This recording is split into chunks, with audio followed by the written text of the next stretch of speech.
नमस्ते मित्रों, स्वागत है आपका हमारे YouTube चैनल आर्यवर्त रीजनरेटर में। मित्रों, आज की वीडियो वीर सावरकर जी को जानने के विषय में है, जिसे गलत रूप से मैनिपुलेट करके एक श्याम मानव नाम के चैनल ने सैकड़ों लोगों को गुमराह कर रखा है। ये एक अंधश्रद्धा निर्मूलन समिति चलाते हैं। आजकल बागेश्वर धाम की कंट्रोवर्सी में बढ़ चढ़कर हिस्सा ले रहे हैं। संभवतः इनको इनकी रोटियां सेकने के लिए एक सही मुद्दा मिल गया है। अब ये इसके आड़ में सनातन धर्म का भी अंध विरोध करने वाले हैं। तो मित्रों, आज श्याम मानव के भक्तों को उनके वीडियोस में फैलाई गई उनकी जो भ्रांतियां हैं, उसका यथोचित समीक्षा प्राप्त होगा। और जो इनके अंधभक्त इन्हें सर्वे सर्वा मानते हैं, आज आपको पता लगेगा कि ये कितना झूठ बता रहे हैं। सावरकर जी इस प्रकार से नहीं थे जैसे ये समझाना चाह रहे हैं। तो मित्रों, जो भी हमारे चैनल पर नए आए हैं, चैनल को सब्सक्राइब कर लीजिए, वीडियो को लाइक कीजिए। चलिए वीडियो आरम्भ करते हैं।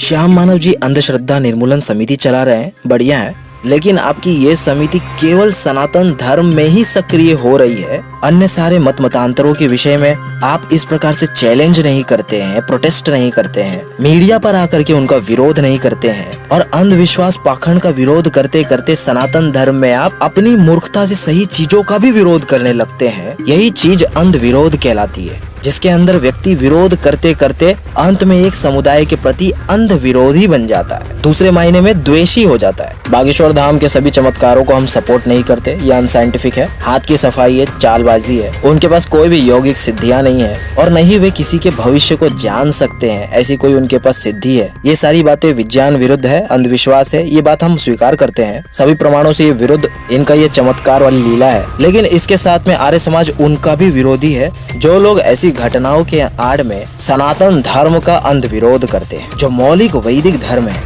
उसमें टांग अड़ाते हैं। तो इसलिए हम सभी को इन सब लोगों का विरोध करना चाहिए। श्याम मानव जी सावरकर हर वीडियो के अंदर करते हैं, और अक्सर ये दावा करते हैं कि इन्होंने सावरकर जी को समझा है, उनके जीवन को अधिकाधिक पढ़ा है, उनके सनातन धर्म पर जो विचार है वही ये लोगों को समझाते रहते हैं, जैसा कि इनकी कई सारी वीडियोस को देख करके समझ में आता है। मित्रों, बड़ी ही खेद पूर्वक ये कहना पड़ेगा, श्याम मानव जी ने 10-12 वीडियोस बनाए सावरकर पर, लेकिन पूरे के पूरे सीरीज के अंदर प्रोपेगेंडा चल रहा है। प्रोपेगेंडा इस बात का है कि जैसे सावरकर को आप अपनी वीडियोस के अंदर दिखाना चाह रहे हैं, उनकी विचारधारा का रुख बदलना चाह रहे हैं, उसके अंदर सत्य बहुत अल्प है। आपने जो सावरकर की विचारधारा का मेन हिस्सा है, जो मेन कंटेंट है, उसे लोगों के समक्ष आने से पहले ही इरेज कर दिया। सावरकर के हिंदुत्ववाद और हिंदू राष्ट्र के ऊपर जो सोच थी, उसे या तो आप समझ ही नहीं पाए, या फिर आप उसे तोड़ मरोड़ कर अपनी दुकान चलाना चाहते हैं। जिस विज्ञानवादी सावरकर की आप बात रखते हैं, और जिसके सनातन धर्म का डेफिनेशन आप बदल देते हैं, और यहाँ तक कि आप सावरकर को ऋषियों के द्रोही या विरोधी या वेद इत्यादि के विरोधी आप सिद्ध करना चाह रहे हैं, यह आपका लड़कपन सा कार्य है। क्योंकि सावरकर का जो विचारधारा है वो पूर्ण रूप से आर्य समाज से प्रभावित था। मैं ये कंफर्म रूप से नहीं कह सकता कि आर्य समाजी थे या नहीं थे, लेकिन सावरकर जी आर्य समाज की विचारधारा को शिरोधार्य करके हिंदू राष्ट्र की कल्पना करते थे। आज जो लोग भी वीर सावरकर को नास्तिक बनाने की साजिश कर रहे हैं, अनेकानेक वीडियोस बना रखे हैं, आज आपको इस चैनल पर पता चलेगा सावरकर जी के वास्तविक विचारधारा क्या थी। तो जितने लोग भी सावरकर के नाम से ये श्याम मानव हो गए, और भी जितने बौद्ध लोग हैं इत्यादि, जितने भी लोगों ने सावरकर के नाम से सभी को इतने दिनों से मूर्ख बनाया है, सावरकर के जीवन में या उनके अनुसार सनातन धर्म क्या था, हिंदुत्व क्या था, उनके बनाए हिंदू महासभा के क्या उद्देश्य थे, आर्य समाज से कैसे वो प्रभावित थे, ये सब चीज आप जानेंगे। ये देखिए मित्रों, ये मेरा आजीवन कारावास वीर सावरकर जी की लिखित पुस्तक है। आइए, सावरकर जी नास्तिक थे या आस्तिक, आइए जानते हैं। इसके पृष्ठ संख्या 29 में अब आप जानेंगे कि सावरकर जी आस्तिक थे, नास्तिक थे, ईश्वर में मानते थे, नहीं मानते थे। आइए निष्पक्ष होकर के पढ़िए। ये डोंगरी के बंदी गृह के विषय में उनकी एक दिनचर्या लिखी है।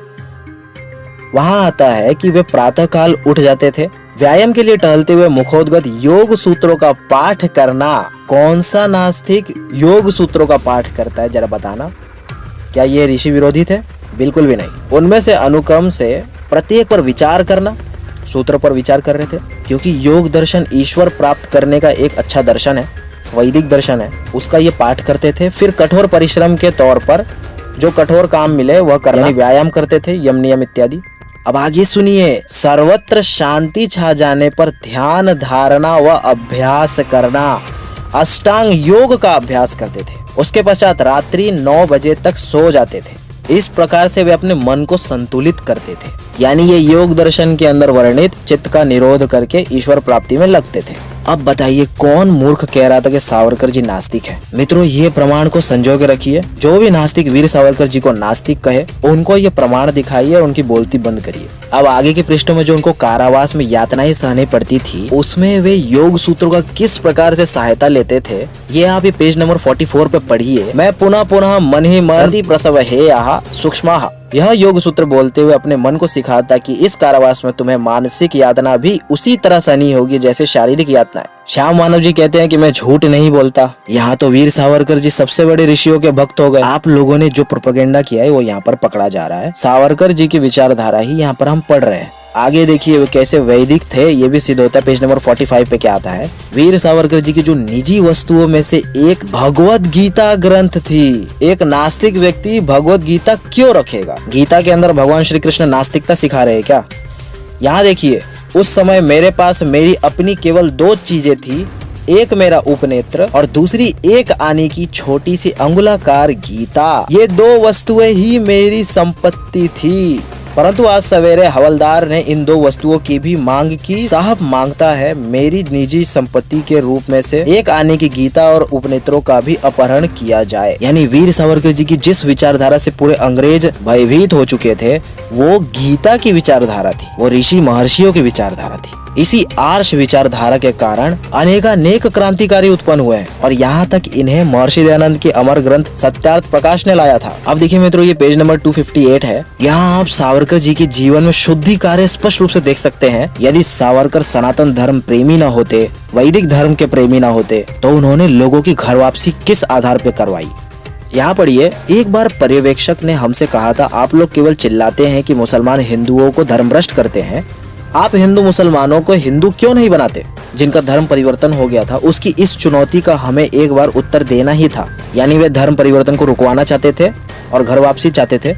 अपने निर्दिष्ट जात्याभिमानी हिंदू बंदी का संयोग मिलते ही हमने अंडमान के कारागृह में ही शुद्धि संस्कार संपन्न करके उस युवक को, जो 4-5 वर्षों तक मुसलमान बनकर रहा था, हिंदू धर्म की पुनर्दीक्षा देने का निश्चय किया। उस दंडित ने इतने उत्साह के साथ इस कार्य में तन मन एक किया कि एक और धर्मभ्रष्ट हिंदू लड़के को, जिससे उसकी गाढ़ी छंती थी, पुनः हिंदू बनने के लिए राजी किया और किसी की धौंस की परवाह न करते हुए प्रकट रूप से यह कार्य सिद्ध कर लिया। तो इन्होंने यहाँ पर शुद्धि कार्य संपन्न कर लिया। सोच के देखिए मित्रों, जो कारागृह में शुद्धि कार्य करवा रहा हो, उसे ये लोग नास्तिक बना रहे हैं। कितनी बड़ी मूर्खता है।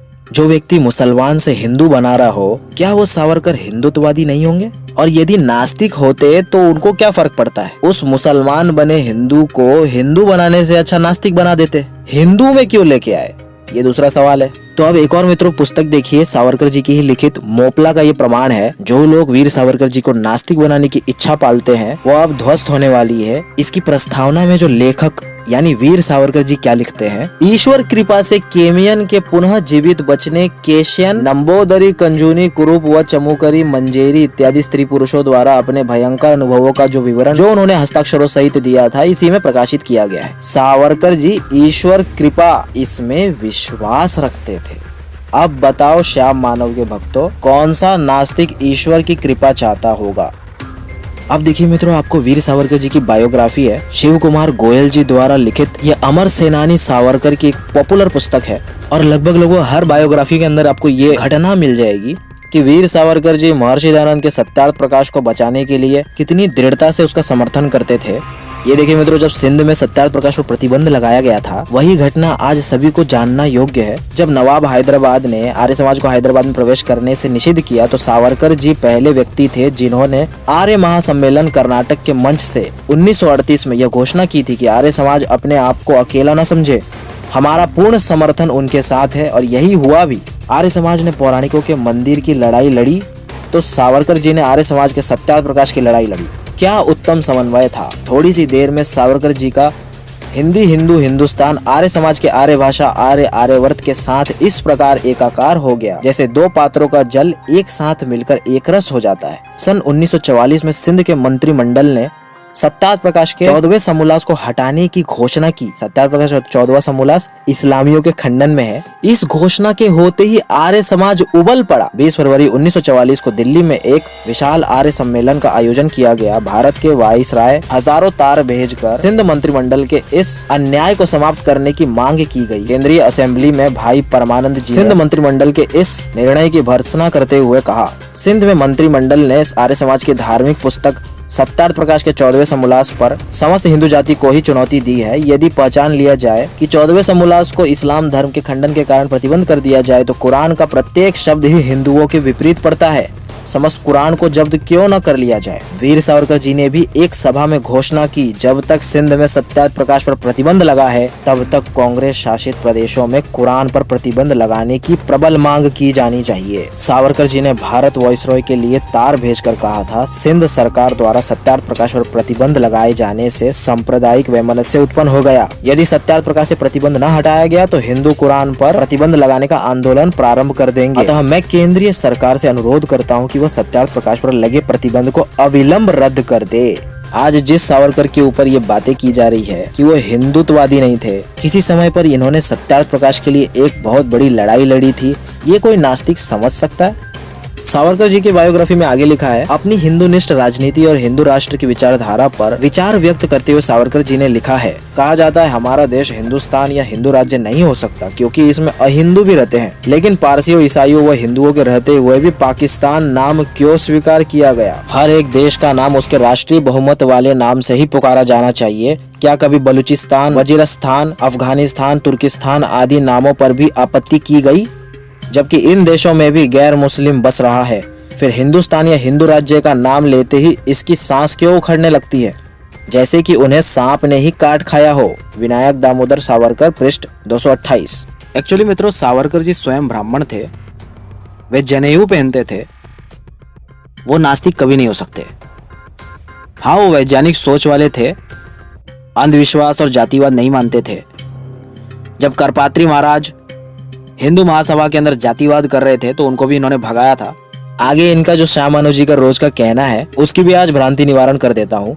वास्तव में इनके ऊपर जो आर्य समाज की प्रभाव है उसी से सावरकर जी अपने हिंदुत्ववाद की डेफिनेशन अक्सर ये कहा करते थे, राजनीति का हिंदुकरण का अभिप्राय हिंदुत्व के प्रति संपूर्ण राष्ट्र को एकनिष्ठ और सत्यनिष्ठ बनाना है। जी हाँ, वही हिंदुत्व जो इस देश की एक जीवन पद्धति है, यानी इसका कल्चर है, जीवन जीने की एक उत्कृष्टतम कला है। यानी जिस वैदिक संस्कृति का ये नास्तिक रोज आए दिन विरोध करते हैं, जो ऋषियों की संस्कृति है, उसे सावरकर जी ने उत्कृष्टतम कला कहा है और जो जीवन को सहज, सरल व उपयोगी बनाती है। हमारे सभी शास्त्र इसी उद्देश्य के ऊपर टिके हुए हैं, उसमें यही सब चीजें मिलेंगी, जैसे जीवन को सहज और सरल और उपयोगी बनाई जा सकती है। तो ये विनायक दामोदर सावरकर का हिंदुत्ववाद का डेफिनेशन है, जो कि विज्ञान परक है और यही आर्य समाज ने उन्हें सिखाया है, यही उन्होंने पढ़ा है, ऋषि महर्षियों से यही सब सीखा है। और ये नास्तिक लोग इसको न समझकर पता नहीं क्या क्या बातें फैला रहे हैं। आगे इनकी बायोग्राफी में और लिखा है, सावरकर जी कहते हैं, वे कौन हैं जिन्हें परमेश्वर ने भारत खंड को स्वदेश कहकर पुकारने का सौभाग्य प्रदान किया है। वे कौन है जिन्हें सर्वशक्तिमान ने इस भारत भूमि को अपनी मातृभूमि मानने के अधिकार से गौरवान्वित किया है और जो इस भूमि के अमृतमय स्तन्य का दिव्य पान कर लिए इसे ए माँ कहकर पुकारने में धन्यता अनुभव करते हैं। यह कृतार्थता, धन्यता और गौरव हमें प्राप्त है। केवल हमें भारत खंड को स्वदेश कहने का सौभाग्य प्राप्त कर हम भारतीय गौरवान्वित होते हैं। तो सावरकर जी के स्पीचेस में परमेश्वर का हर जगह जिक्र होता था, उन्हें नास्तिक नहीं मानना चाहिए। सावरकर जी का एक और फेमस कोट मिलता है, ये मराठी में है, हिंदू जातीच्या थंडशा रोमा रोमात उष्ण रक्ताचा संचार करणारा हा ग्रंथ अमर होवो अशी कामना आहे। सत्यार्थ प्रकाशच्या विद्यमानतेत कोणी विधर्मी आपल्या पंथांची शेखी मारू शकत नाही। ये स्वतंत्र वीर विनायक दामोदर सावरकर जी के कथन थे। वे कितना सत्यार्थ प्रकाश को मानते हैं इससे आप समझ सकते हैं। मित्रों, श्याम मानव जी जो है वो विज्ञान की बातें करते हैं, साइंस की बात करते हैं और हमें ये भी देखने से लगता है कि इनके विज्ञान का मायना एनसीईआरटी जैसी टेक्स्ट बुक्स तक सीमित है और जो भी नई नई विज्ञान के अंदर शोध हो रही है उस पर इनका कोई भी महारत नहीं है, ये स्पष्ट प्रतीत होता है। अन्यथा ये जानते हैं कि प्रूफ्स के मामले में डार्विनवाद का कितना खंडन आज तक हो चुका है। 1000+ साइंटिस्ट इनका विरोध करते हैं। आत्मा के कई सारे सबूत मिल चुके हैं। हमारी आत्मा की सिद्धि वाली वीडियो देख लीजिए, उसमें हमने एक न्यूरो साइंटिस्ट वेल्डर पेनफील्ड की रिसर्च बताई है, जिससे वो सूल को सिद्ध करते हैं। इच्छा, द्वेष, प्रयत्न, सुख दुख, ज्ञान ये आत्मा के लक्षण माने गए हैं और ये जहाँ भी देखे जाते हैं, जिस भी पदार्थ में देखे जाते हैं, उसे लिविंग ऑर्गेनिज्म कहा जाता है, चेतन जीव कहा जाता है। यह आज के सभी लिविंग ऑर्गेनिजम्स में सटीक बैठता है। और विज्ञान को लाइफ क्या होती है, एनर्जी क्या होती है, इसके डेफिनेशंस नहीं पता है। कॉन्शियसनेस पर वो मौन है, उसने नकारा नहीं है जीव को। तो मैं यही चाहूंगा कि श्याम मानव जी को जब इन सब विषयों की जानकारी न हो, वे आजकल की 40 वर्ष की जो पुनर्जन्म पर रिसर्च हुई है वर्जीनिया यूनिवर्सिटी इत्यादि के अंदर, और तर्क से जब वो अपनी बातों को सुपुष्ट नहीं कर ले, तब तक मुख नहीं खोलना चाहिए। सनातन धर्म का अंध विरोध करेंगे तो उत्तर भी उसी रूप में मिलेगा। यदि नास्तिक होना, मेटेरियलिस्ट होना आपके विज्ञानवाद की परिभाषा है, तो आप मूर्खता कर रहे हैं। विज्ञान अज्ञेयवादी होता है। व्हाट इज साइंस हमारी वीडियो वाली देख लीजिए, इसमें हमने समझाया है। कोई भी ऐसा मत नहीं है जो 100% प्रूव्ड हो। तो आप किस नास्तिकता की बात कर रहे हैं, किस विज्ञान की बात कर रहे हैं? थोड़ा सा अपनी ज्ञान का स्तर बढ़ा कर आइए। साइंटिस्ट लोग या साइंस एथिस्ट नहीं बनाता लोगों को। आज इंटेलिजेंट डिजाइन को साइंटिस्ट लोग बढ़ चढ़कर मानने लगे हैं। सृष्टि के अंदर ज्ञान युक्त कर्म देखे जा रहे हैं। चारों ओर ब्रह्मांड के अंदर एक टाइप का इंफॉर्मेशन देखा जा रहा है, लॉजिकल इंफॉर्मेशन। तो अब आगे देखिए, वीर सावरकर जी के मनुस्मृति के ऊपर जो एक निबंध है, उसको ये और इनके अंधभक्त लोग अक्सर हम लोगों के सामने ये रखकर ये दिखाना चाहते हैं कि सावरकर जी मनुस्मृति के विरोधी थे। मित्रों, मनुस्मृति के ऊपर जितनी भी इनके द्वारा फैलाई गई भ्रांतियां हैं या वीर सावरकर जी द्वारा जो उसकी आलोचनात्मक टिप्पणियां हैं, उन सबको हम अपने नेक्स्ट पार्ट में बताएंगे। तो मित्रों, आज आपने जाना वीर सावरकर जी जो तत्व से जानकर सनातन धर्म का समर्थन करते थे, अंधविश्वास, पाखंड, कुरीतियों को नहीं मानते थे। प्राचीन सनातन धर्म के ऋषियों का जो सिद्धांत है, जहाँ पर जातिवाद नहीं है, भेदभाव नहीं है, गुण कर्म स्वभाव से जहाँ पर कर्मणा व्यवस्था है, जिसको महर्षि मनु ने वर्ण व्यवस्था के रूप में स्थापित किया था, जो आज भी ज्यों का त्यों लागू है, बस डिफरेंट शब्दों में, जहाँ सबको उनका अधिकार उनके गुण कर्म स्वभाव से प्राप्त था। वीर सावरकर जी उस हिंदुत्ववाद की विचारधारा को मानते थे, न कि आज के पोपो द्वारा कल्पित जनवना जाति व्यवस्था, छुआछूत, भेदभाव इत्यादि वाली सोच। वीर सावरकर जी की विचारधारा यही थी कि सभी लोग अपने रूट से जुड़े रहें, अपने सनातन धर्म हिंदुत्व से जुड़े रहें। यही हमारा इतिहास है, यही हमारा गौरव है, यही हमारे देश के ऋषि महर्षियों की संस्कृति है। उसे ही वे भारत के जन जन नागरिकों तक पहुंचा रहे थे और उसमें वे सफल भी थे। इसी उद्देश्य को पूर्ण करने के लिए उन्होंने हिंदू महासभा को स्थापन किया था। और जो लोग सनातन द्रोही हैं, हिंदुत्व के द्रोही हैं, अपने रूट से लोगों को बरगला रहे हैं, उन्हें तोड़ रहे हैं, जातिवाद कर रहे हैं, छुआछूत कर रहे हैं, ऐसी मानसिकता रखने वालों के वीर सावरकर जी सख्त विरोधी थे। जो सर्वे भवन्तु सुखिनः इस सिद्धांत को नहीं मानता, राष्ट्र को तोड़ रहा है, लोगों को जोड़ नहीं रहा है, कास्ट, क्रीड इत्यादि के डिस्क्रिमिनेशन में लगा हुआ है, वे सभी के सभी सावरकर के हिंदुत्ववाद से विरुद्ध है, सावरकर के देखे गए हिंदू राष्ट्र की कल्पना से विरुद्ध है। तो मित्रों, सावरकर की विचारधारा तर्क आधारित थी, राष्ट्र को एकत्र करने की विचारधारा थी। सावरकर जी को सही से समझना हो तो एक बहुत अच्छे वक्ता हैं, श्रीमान विक्रम संपत जी, उन्हें आप सुन सकते हैं। वो हिस्ट्री के जानकार हैं। श्याम मानव जी से तो अधिक अच्छा ही जान रखते हैं। सावरकर को जानना है तो श्याम मानव जी के पास न जाकर आप उनकी पुस्तकें पढ़ सकते हैं, वो ज्यादा बेनिफिशियल होंगी। तो मित्रों, मिलते हैं इसी के साथ। आज की वीडियो हम यहाँ पर एंड कर रहे हैं। अभी इनके फैलाए गए जितने भी झूठ हैं, उनके खंडन में और भी वीडियोस आएंगी। तो मिलते हैं नेक्स्ट वीडियो में, तब तक के लिए सभी को सादर नमस्ते जी। इनके मुंह से सुनने को नहीं मिला है कभी सावरकर जी भी थे तो काला पानी की सजा भुगत रहे थे, तब देश आजाद हुआ है। सावरकर माने तेज, सावरकर माने त्याग, सावरकर माने तप, सावरकर माने तत्व, सावरकर माने तर्क, सावरकर माने तारुण्य, सावरकर माने तीर, सावरकर माने तलवार, सावरकर माने तिलमिलाहट, सावरकर माने तितीक्षा, सावरकर माने तीखापन, सावरकर माने तिखट। तो सावरकर, मुझे इतना अधिकार तो है कि अहिंसा का प्रयोग करूं। अपने निजी प्रयोग के तराजू में पूरे राष्ट्र को रखने से पहले राष्ट्र के हित और अहित की बात जरूर सोच लेनी चाहिए।